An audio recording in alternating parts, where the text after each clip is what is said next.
नमस्कार दोस्तों, स्वागत है आप सभी का एक और नए वीडियो में। दोस्तों, ध्यान लगाने के बारे में हमने काफी सारी कहानियां सुनी हैं, हमने काफी सारी बातें सुनी हैं, लेकिन उसके बाद भी हम ध्यान नहीं लगा पाते, हम किसी काम में मन नहीं लगा पाते।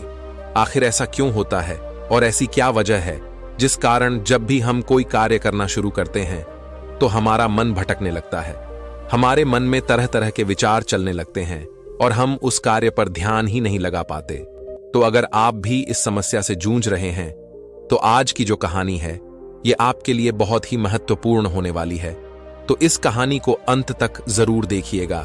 इस कहानी में हम आपको कुछ ऐसे तरीके बताने वाले हैं जिसके माध्यम से आप किसी भी कार्य को मन लगाकर कर सकते हैं और आपका ध्यान भी प्रति सेकंड गहरा होता जाएगा।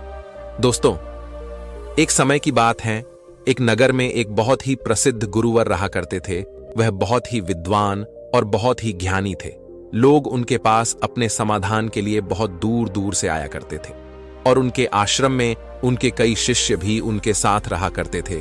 एक दिन की बात है, वह अपने आश्रम में टहल रहे थे कि तभी उन्होंने देखा कि उनका एक शिष्य संस्कृत के कुछ लोगों को एक पन्ने से दूसरे पन्ने पर उतारने का प्रयास कर रहा था, लेकिन बार बार गलती होने के कारण उसे वह सारा काम दोबारा शुरू करना पड़ रहा था।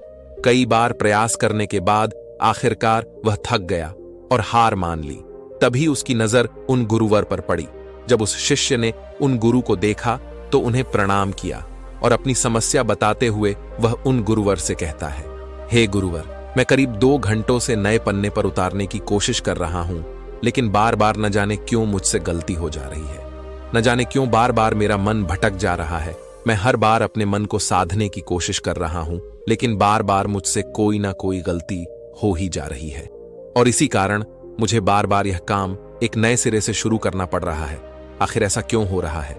इसका जवाब देते वह गुरुवर अपने उस शिष्य से कहते हैं, भंते, ऐसा केवल ध्यान की कमी के कारण होता है, क्योंकि एक साधारण इंसान अपने मस्तिष्क की 99% ऊर्जा को यूं ही व्यर्थ कर देता है। इसी कारण उसका मन किसी भी कार्य में नहीं लग पाता और यही वजह है कि उनसे बार बार गलतियां होती रहती हैं और वह चाहकर भी उन गलतियों को सुधार नहीं पाते और वहीं पर एक सधा हुआ मन इन कार्यों को बड़ी सरलता और सहजता से कर लेता है और इसके पीछे भी कई कारण हैं। तभी वह शिष्य उन गुरुवर से कहता है, कौन से कारण है गुरुवर? तभी वह गुरुवर अपने उस शिष्य से पहला कारण बताते हुए कहते हैं, भंते, आप लिखते वक्त जरूर किसी और घटना के बारे में सोच रहे हो। इस पर वह शिष्य हाँ में सर हिलाते हुए कहता है, जी गुरुवर, आपने बिल्कुल सही कहा। आज सभी शिष्यों की छुट्टी है और सभी अपने अपने कामों से बाहर गए हैं, लेकिन मुझे यह काम मिला है और मुझे इस काम को पूरा करना है। शायद यही कारण है कि मैं ठीक से मन नहीं लगा पा रहा। तभी वह युवा शिष्य उन गुरुवर से कहता है, हे गुरुवर, यदि हमारा मन कहीं ना लगे और हम किसी भी कार्य को सही ढंग से ना कर पाए तो ऐसी स्थिति में हम अपने ध्यान को कैसे बढ़ा सकते हैं? इसका जवाब देते हुए वह गुरुवर अपने उस युवा शिष्य से कहते हैं, भंते, मैं तुम्हें कुछ ऐसे तरीके बताने जा रहा हूं जिन्हें यदि तुम ध्यान में रखोगे तो तुम अवश्य ही अपनी ध्यान शक्ति को बढ़ा पाओगे और तुम किसी भी कार्य में गहराई से मन लगा पाओगे। आगे गुरुवर सबसे पहला तरीका बताते हुए कहते हैं, भंते, जब भी तुम्हारा मन किसी कार्य में ना लगे तो सबसे पहले सांसें लो और गहरी सांसें छोड़ो। ऐसा करीब 5 बार करो और अपने मन को काम और अन्य चीजों से हटाकर केवल सांस पर ले आओ। आगे गुरुवर अगला तरीका बताते हुए कहते हैं, भंते, जब भी तुम कोई कार्य कर रहे हो तो अपनी सारी इंद्रियों को एक काम से जोड़ने का प्रयास करो। जैसे कि अब भी तुम लिखने का प्रयास कर रहे थे तो लिखते वक्त जब तुम कलम अपने हाथों में पकड़ते हो तो उंगलियों के बीच में उस कलम का स्पर्श महसूस करो। अपनी आंखों से शब्दों को बनते हुए देखो और लिखते समय कलम और कागज के घर्षण से जो आवाज उत्पन्न हो रही है उस पर ध्यान केंद्रित करो। उसे ध्यान से सुनो या फिर तुम लिखते समय शब्दों का उच्चारण अपने मन के भीतर गूंजता हुआ महसूस करो। और अब अपनी नाक से उस स्याही की गंध को महसूस करो। इससे तुम्हारी सारी इंद्रियां एकजुट हो जाएंगी और एक ही काम से जुड़ जाएंगी। आगे वह गुरुवर कहते हैं, अपने काम के साथ एकजुट हो जाओ, उससे जुड़ जाओ और अपनी इंद्रियों को अपने काम के साथ जोड़ने के बाद तुम्हारा ध्यान अत्यधिक गहरा हो जाएगा। इसका अर्थ यह हुआ कि कि तुम काम के साथ एक हो चुके हो, यानी कि तुम काम में पूरी तरह से खो चुके हो। और जब तुम इस प्रकार कोई भी कार्य करोगे तो तुम्हें समय का पता भी नहीं चलेगा और तुम्हारे कार्य में कोई भी गलती भी नहीं होगी। लेकिन मेरी एक बात और याद रखना, यदि बीच बीच में तुम्हारा मन भटकने लगे, तुम्हारे मन में तरह तरह के विचार उठने लगे और तुम्हारा मन यहां वहां भागने लगे, तो डरना मत। तुम दोबारा से निश्चय करना और दोबारा से ध्यान लगाने का प्रयास करना। देखते ही देखते तुम इस अभ्यास में निपुण हो जाओगे और तुम्हारा ध्यान अत्यधिक गहरा होता चला जाएगा। उस शिष्य ने उन गुरुवर की सारी बातें ध्यानपूर्वक सुनी और उसके बाद उसने ऐसा ही किया। और देखते ही देखते वह अपने कार्य में इतना खो गया कि जहां जहां वह गलतियां कर रहा था वहां पर अब उससे कोई भी गलतियां नहीं हो रही थीं। और तो और उसने अपना सारा कार्य एक बार में ही पूरा कर लिया। और ऐसा इसलिए हो पाया क्योंकि हमारा सारा ध्यान हमारी इंद्रियों में बटा होता है और इसलिए हमें अपनी इंद्रियों को एक कार्य पर लगाना बहुत आवश्यक है। क्योंकि यदि हमारा ध्यान इन इंद्रियों में बटा रहेगा तो हमारा मन भटकता रहेगा। जहां जहां भी हमारी इंद्रियां भागी वहां वहां हमारा मन भी भागेगा। लेकिन वहीं पर यदि आपने अपनी सारी इंद्रियों को केवल एक ही कार्य पर लगा दिया तो आपका मन भटकना बंद हो जाएगा और इस समय आप बहुत ही अत्यधिक गहरे ध्यान में पहुंच जाएंगे। किंतु साधारण मन इसे ज्यादा देर तक साध नहीं सकता, लेकिन इस प्रकार बार बार और निरंतर अभ्यास करने से मन ध्यान को साधना सीख जाता है और आपका ध्यान अत्यधिक गहरा होने लगता है और आपको उस कार्य में रुचि भी आने लगती है। और जब भी आप उस कार्य में पूरी तरह से खो जाते हैं तो आपको समय का भी पता नहीं लगता और आपका कार्य भी अच्छी तरह से और सफलतापूर्वक हो जाता है। वह गुरुवर अपने शिष्य को यह सारी बातें बताकर ध्यान में लीन हो गए। लेकिन तभी वहां पर एक युवक आया और उस युवक ने उन गुरुवर को प्रणाम किया। तभी उन गुरुवर ने अपनी आंखें खोली और इस पर वह युवक कहता है, हे गुरुवर, मैं आपके पास बहुत दूर से आया हूं। मैंने आपके बारे में तरह तरह की बातें सुनी है। मैंने सुना है कि आप सभी की समस्याओं का समाधान करते हैं। मेरी भी एक समस्या है, कृपया करके मेरा मार्गदर्शन करें। इस पर वह गुरुवर उस युवक से कहते हैं, बोलो, आखिर तुम्हारी क्या समस्या है? वह युवक अपनी समस्या बताते हुए उन गुरु से कहता है, हे गुरुवर, मैं बहुत लंबे समय से तैयारी कर रहा हूं। मैंने कई तरह के सरकारी परीक्षाएं भी दी हैं, लेकिन मैं किसी में भी उत्तीर्ण नहीं हो पाया। मुझे यह पता ही नहीं चल पा रहा कि आखिर मुझसे गलती कहां हो रही है, आखिर मुझ में क्या कमी है। उस युवक का यह प्रश्न सुनकर वह गुरुवर मुस्कुराने लगे और उस युवक से कहते हैं, भंते, क्या तुम सच में अपनी परीक्षा में सफल होना चाहते हो? इसका जवाब देते हुए वह युवक कहता है, हां गुरुवर, मैं अपनी परीक्षा में सफल होना चाहता हूं, इसीलिए तो मैं आपके पास आया हूं। कृपया करके मेरा मार्गदर्शन करें। तभी वह गुरुवर अपने स्थान से उठे और उस युवक का हाथ पकड़कर के एक कुएं पर ले गए। कुएं के पास पहुंचकर उन गुरुवर ने उस युवक के हाथ में एक घड़ा थमा दिया और उस युवक से कहा, इस घड़े में पानी भरकर वापस आश्रम में ले आओ। इतना कहकर वह गुरुवर वापस आश्रम लौट गए। लेकिन वह युवक वहीं खड़ा खड़ा यह सोच रहा था, भला इस घड़े में पानी भरने से मुझे मेरे प्रश्न का उत्तर कैसे मिलेगा? आखिर मुझे यह कैसे पता चलेगा कि मैं परीक्षा में कैसे पास हो सकता हूं? लेकिन उस युवक के पास और कोई विकल्प भी नहीं था, इसलिए जैसा कि उसे उन गुरुवर ने कहा था, कुएं से पानी खींचा और मटके में पानी भर लिया। लेकिन यह क्या, मटके में तो कई सारे बारीक छेद है जिनसे पानी धीरे धीरे रिस रहा है। वह युवक मन ही मन यह सोचने लगा, इस घड़े में तो छेद है, मैं इसे आश्रम में कैसे ले जाऊंगा? तभी उसने सोचा, यह छेद तो बहुत छोटे हैं, यदि मैं इसे जल्दी जल्दी ले जाऊं तो मैं आश्रम तक जल्दी पहुंच जाऊंगा और इसमें से पानी भी ज्यादा नहीं गिरेगा। यह सोचकर उस युवक ने वह घड़ा उठाया और दौड़ता हुआ वह जल्दी जल्दी उन गुरुवर के पास पहुंचा। लेकिन जब तक वह वहां आश्रम पहुंचता वह पूरी तरह से भीग चुका था और मटके में पानी केवल नाम मात्र के लिए ही बचा था। इसे देखकर वह गुरुवर मुस्कुराने लगे और उस युवक से कहते हैं, मन का भटकाव बहुत बड़ी बीमारी है और तुम्हारे साथ भी यही हो रहा है। तुम्हारे मन में विभिन्न प्रकार के विचार हैं, अर्थात तुम एक समय में कई सारे विचार सोच रहे हो, जिस कारण लगातार तुम्हारी मानसिक ऊर्जा व्यर्थ हो रही है और इसीलिए मेहनत करते हुए भी तुम कोई परिणाम प्राप्त नहीं कर पा रहे हो, जैसा कि उस मटके में कई सारे बारीक छेद थे, और तुमने सोचा कि तुम उसे लेकर जल्दी जल्द आश्रम पहुंच जाओगे, जो तुम्हारा लक्ष्य था। लेकिन तुमने देखा कि वह सारा पानी धीरे धीरे करके उस मटके से गिरता चला गया, और अंत तक इस मटके में केवल नाम मात्र पानी ही बचा है। इसलिए अपने मन को भटकने से रोको, क्योंकि ध्यान के बिना कोई भी कार्य पूरा नहीं किया जा सकता है। इस पर कुछ लोग जरूर कहेंगे कि कुछ काम केवल शारीरिक शक्ति से ही होते हैं, लेकिन याद रखें कि शरीर भी मन के आदेश पर ही चलता है, इसलिए सारे कार्य मानसिक शक्ति से ही संभव हो पाते हैं। यदि कोई लकड़हारा लकड़ी काटते समय ध्यान ना रखे तो वह एक जगह पर कुल्हाड़ी नहीं चला सकता, और हो सकता है कि वह खुद को चोट भी पहुंचा ले। इसलिए जानकारी और हर कार्य का मूल तत्व है ध्यान।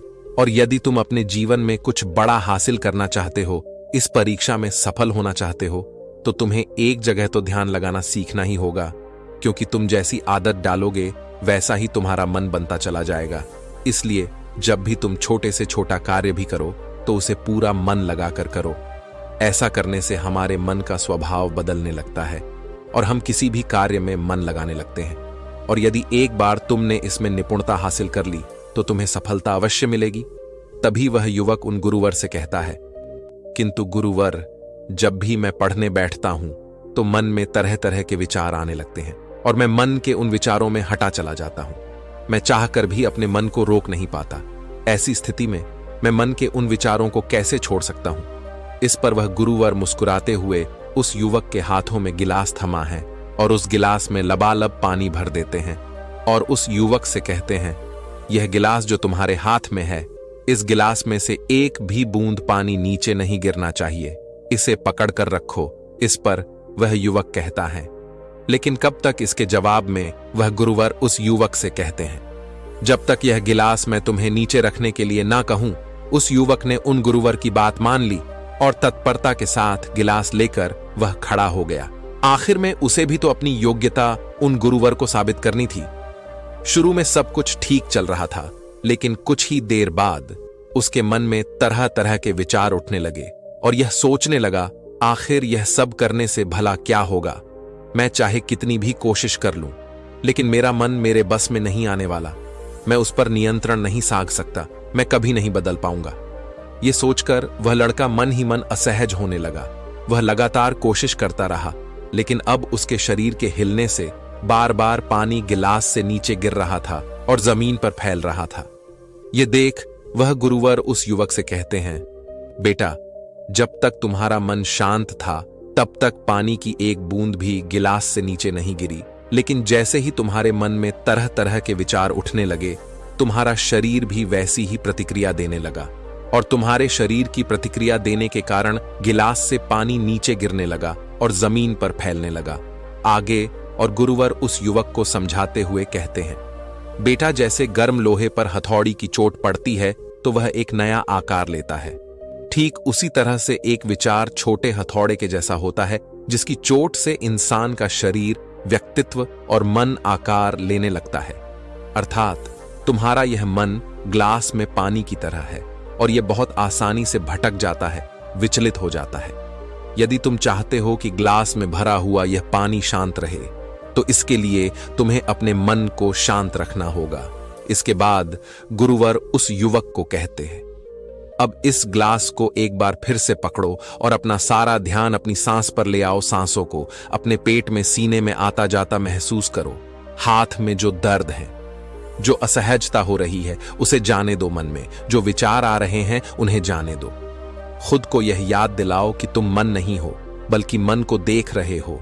तुम सांस भी नहीं हो, तुम सांस को देख रहे हो। ऐसा याद करने से विचार आकर चले जाएंगे, लेकिन तुम्हें विचलित नहीं कर पाएंगे। थोड़ी देर तक वह लड़का यूं ही अभ्यास करता रहा और अब तक पानी के उस गिलास से एक भी बूंद पानी नीचे जमीन पर नहीं गिरी। यह देखकर वह गुरुवर मुस्कुराए और उस युवक से कहते हैं, बेटा, बस अब यही अभ्यास अपने काम और पढ़ाई में करना। इससे मन धीरे धीरे शांत होने लगेगा। फिर कोई भी बड़ी चीज हासिल करना मन के लिए स्वाभाविक हो जाएगा। इस प्रकार तुम किसी भी बड़े से बड़ा लक्ष्य को हासिल कर सकते हो। और यदि तुम किसी परीक्षा में सफल भी होना चाहते हो तो यह भी तुम्हारे लिए बहुत सहजता से हो जाएगा। इतना कहकर वह गुरुवर शांत हो गए और वह युवक भी यह समझ चुका था कि आखिर वह इतने सारी परीक्षाएं देने के बाद भी अब तक सफल क्यों नहीं हो पाया। उसने उन गुरुवर को प्रणाम किया और वापस अपने घर लौट आया। दोस्तों, इस कहानी से हमने कई सारी महत्वपूर्ण बातें सीखी हैं। चलिए एक एक करके उनके बारे में जानते हैं। सबसे पहले 5 इंद्रियों को एक काम पर लगाओ, गहरी सांसें लो और गहरी सांसें छोड़ो। ध्यान सांस पर ले आओ और बाकी सारी चीजें छोड़ दो। दूसरी बात, सभी इंद्रियों को केवल एक काम से जोड़ो। कान, आंख, नाक, स्पर्श, हर तरह से काम से जुड़ जाओ, उस काम में एक हो जाओ। तीसरा, यदि ध्यान टूट भी जाए तो इसमें घबराने की कोई जरूरत नहीं। एक बार फिर निश्चय करो और दोबारा से प्रयास करो। दोबारा से अपने काम में पूरी तरह से मग्न होने का प्रयास करो। धीरे धीरे ध्यान गहरा होता चला जाएगा और आप किसी भी कार्य में पूरी तरह से मग्न हो जाएंगे। जब ऐसा होगा तब आप वह कार्य बड़ी सरलता और सहजता से पूरा कर लेंगे।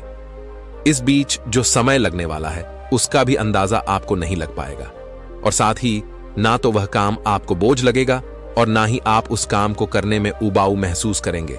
आप उस काम में आनंदित रहेंगे, उस काम में आपको मजा आएगा और आप उस कार्य को बड़ी सरलता और सहजता से पूरा कर पाएंगे। दूसरी बात जो हम इस कहानी से सीखते हैं वह यह है कि हर जानकारी और हर कर्म का मूल तत्व है ध्यान। हमें ऐसा लगता है कि मन के छोटे मोटे भटकाव से कोई फर्क नहीं पड़ता, लेकिन बिना ध्यान के कोई भी कार्य संभव है ही नहीं। आपने कभी ना कभी तो यह महसूस किया ही होगा कि जब आप कोई पढ़ाई कर रहे हैं या कोई जरूरी काम कर रहे हैं, उसी दौरान आपके फोन में कोई नोटिफिकेशन आ जाता है, आपका मन तुरंत ही यह कहता है कि चलो एक बार वह नोटिफिकेशन देख लेते हैं, आखिर उसमें ऐसा क्या है। और जैसे ही आप वह नोटिफिकेशन देखने जाते हैं, आपका पूरा ध्यान उस स्मार्टफोन में लग जाता है और आपका अधिकांश समय उसी में बीत जाता है। लेकिन जब आपको यह एहसास होता है तब तक बहुत देर हो चुकी होती है। तीसरी बात, स्वीकार करो और जाने दो। जैसे गर्म लोहे पर हथौड़े की चोट से वह आकार लेता है, ठीक उसी प्रकार से मन के विचार भी एक हथौड़े की भांति है और उनकी चोट से इंसान का शरीर, व्यक्तित्व और मन आकार लेता है। आपने यह भी जरूर देखा होगा कि जब हमारे मन में सकारात्मक विचार होते हैं तो हम बहुत ही पॉजिटिव, अच्छा और हल्का महसूस करते हैं। वहीं जब हमारे मन में नकारात्मक विचार होते हैं तो हम बहुत ही भारी, परेशान और चिंतित महसूस करते हैं। साथ ही हमारा शरीर भी बहुत थका थका महसूस होता है। इसलिए छोटे से छोटे विचारों पर हमें ध्यान देना आवश्यक है। इसीलिए हमें जागरूक रहना आवश्यक है और इसीलिए अनचाहे विचारों को अपने मन में न आने देना। उन्हें जाने दो, बल्कि अपने सांसों पर ध्यान रखो। खुद को यह याद दिलाओ कि मैं मन नहीं हूं, मैं तो मन को देख रहा हूं। मैं सांस नहीं हूं, मैं तो सांसों को देख रहा हूं। जो भी विचार आए उसे स्वीकार करो और जाने दो। ऐसा करने से मन अनचाहे विचारों से मुक्त हो जाएगा और आप एक पानी में पत्ते की तरह पानी के ऊपर तैरने लगेंगे, जिससे आप आनंदित और खुश महसूस कर पाएंगे। आपका शरीर हमेशा तंदुरुस्त और स्फूर्ति महसूस कर पाएगा और ना ही आपका मस्तिष्क किसी भी प्रकार के तनाव और चिंता में डूब पाएगा। इस प्रकार आप सही निर्णय भी ले पाएंगे और आपका ध्यान भी गहरा होता चला जाएगा। देखते ही देखते आप हर काम में मन भी लगा पाएंगे और आप हर किसी कार्य में सफलता हासिल कर पाएंगे। जैसा भी आप चाहेंगे आप वैसा कर पाएंगे। दोस्तों, आपने आज के इस वीडियो से क्या सीखा वह मुझे आप कमेंट में बता सकते हैं। इसी के साथ में उम्मीद है कि आपको आज की वीडियो पसंद आई होगी, तो इस वीडियो को उस इंसान को शेयर करें जिससे यह कहानी सुनने की जरूरत है और उसी के ठीक बाद चैनल को सब्सक्राइब करें। तो चलिए फिर मिलते हैं ऐसी एक और नई वीडियो में एक नए मैसेज के साथ। तब तक के लिए अपना ख्याल रखें। धन्यवाद और नमो बुद्धाय।